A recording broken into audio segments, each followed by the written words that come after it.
Ever wanted to record slow motion videos instantly on your Samsung phone without editing them later? Well, good news. You can do it directly from the camera. Let me show you how. First, open the default camera app on your Samsung phone. Next, look at the bottom right corner and tap More. Once you're there, you'll see several extra camera modes.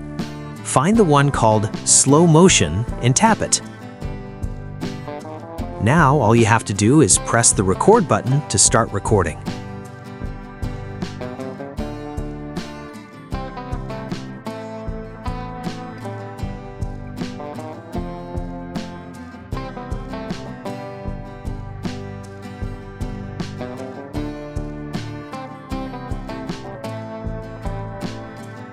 And that's it.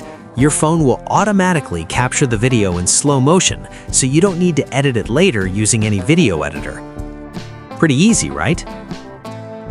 Now you can capture cool slow-mo moments instantly, whether it's water splashing, someone jumping, or anything that looks better in slow motion.